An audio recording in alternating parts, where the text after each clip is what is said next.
Ya, Assalamualaikum warahmatullahi wabarakatuh. Selamat siang teman-teman Republik Investor. Kembali lagi eh, berjumpa bersama saya Aditya untuk sharing dan pembahasan terkait dengan update pajak terbaru, apalagi di kondisi pandemi COVID seperti saat ini ya.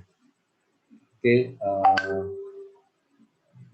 semoga di masa pandemi seperti ini buat rekan-rekan semua yang memang diharuskan keluar rumah dan lain sebagainya, semoga selalu dalam lindungan Allah Subhanahu Wa Taala dan tetap menjaga kesehatan, menjaga apa namanya selalu mengikuti anjuran protokol kesehatan ya, selalu memakai masker dan lain sebagainya.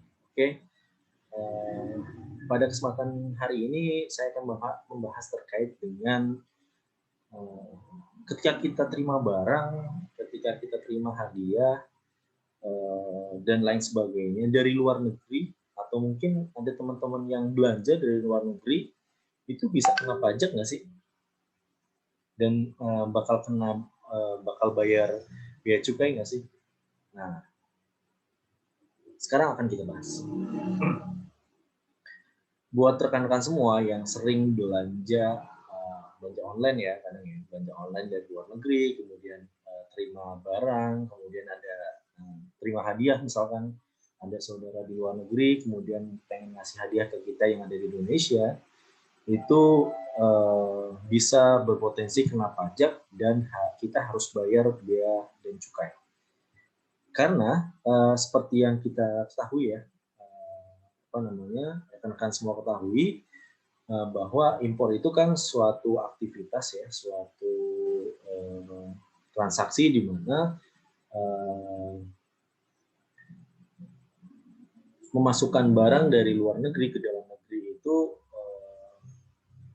baik barang itu bisa dikasih, kemudian dapat hadiah, atau mungkin kita beli ya, belanja, itu merupakan transaksi impor gitu.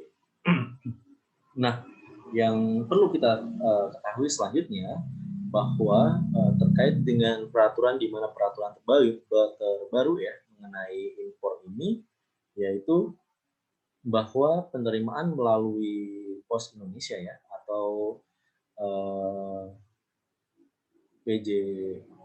PJP ya, perusahaan jasa penerimaan lainnya, menyampaikan bahwa pembebasan biaya masuk dan pajak adalah jika nilai barang tersebut, jika nilai barang tersebut tidak melebihi dari $75 per orang dan per hari. Nah, jika dirupiahkan di kurs kurang lebih sekitar 14.500, maka kita dapatkan nilai sekitar 1.875.000. Jadi ketika teman-teman membeli barang yang harganya itu melebihi $75 per orang dan per hari, itu akan dikenakan pajak dan harus membayar bea cukai. Nah, artinya seperti apa?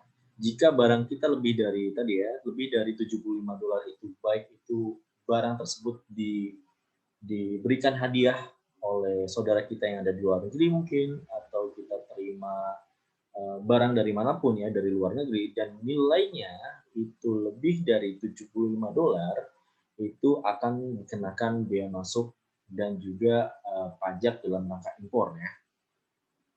Dua aspek ini, 2 poin ini, atas bea masuk dan juga pajak dalam rangka impor, itu akan dilakukan oleh negara melalui seperti yang kita ketahui Direktorat Bea Cukai ya.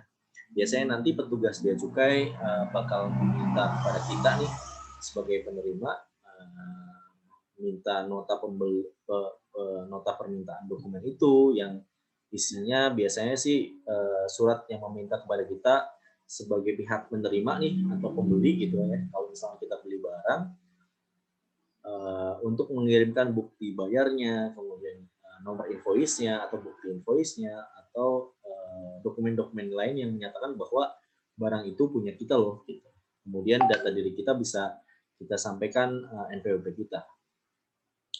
Selanjutnya dokumen-dokumen itu nanti jadi dasar nih terkait dengan barang kita bakal dikenakan biaya masuk dan pajak atau dibebasin nih pajaknya gitu. Jadi nanti misalkan si petugas ini nanti akan melihat ya dan mengecek, oh invoice-nya ternyata di bawah $75, berarti tidak dikenakan biaya masuk dan juga dibebaskan pajaknya dalam rangka impor gitu. Nah, kalau misalkan kita pakai jasa perusahaan pengiriman ya, mungkin yang biasa kita tahu ada DHL dan teman-teman lainnya lah gitu. Nah, nanti biasanya DHL akan menghubungi kita gitu. Misalkan, oh halo Pak Adit, nanti Bapak akan dikenakan biaya ini karena barang ini itu barang ini melebihi dari $75 gitu.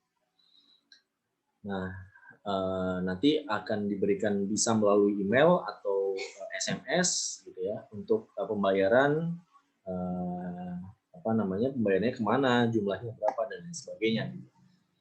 Begitu juga dengan Pos Indonesia, kalau misalkan teman-teman mengirimkan barang itu, hadiah itu dari Pos Indonesia, berarti skemanya juga sama tuh.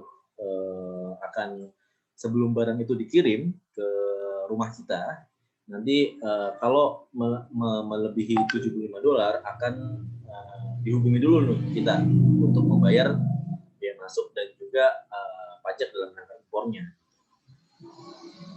Nah, kalau misalnya kita lupa naruh bukti belinya kita, misalkan kita beli dari dari Alibaba dan lain sebagainya gitu ya, atau kita beli buku Amazon gitu di Amazon misalkan. Itu kita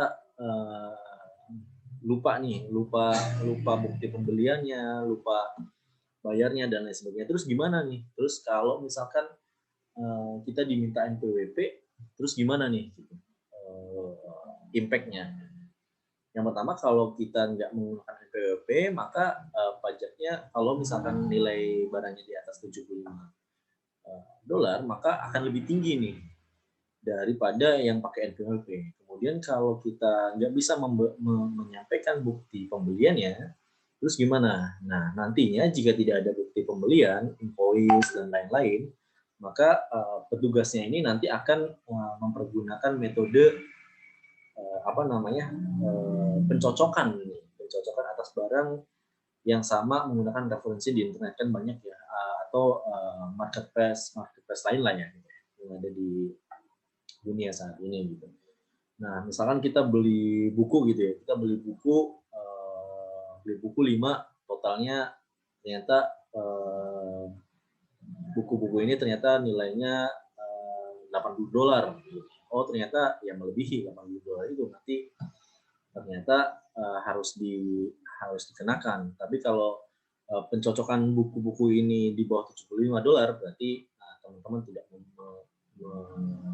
melakukan pembayaran atas biaya masuk dan juga pajak dalam. Nah, begitu ya update-nya teman-teman semua. Jadi sekali lagi, kalau teman-teman terima barang hadiah atau belanja dari luar negeri ke Indonesia, yaitu transaksi tersebut merupakan impor, dan ketika nilai barangnya itu atau hadiahnya itu di atas $75, maka akan dikenakan biaya masuk dan juga pajak. Oke, terima kasih teman-teman semua. Itu update dari saya. Tetap menjaga kesehatan dan Assalamualaikum warahmatullahi wabarakatuh.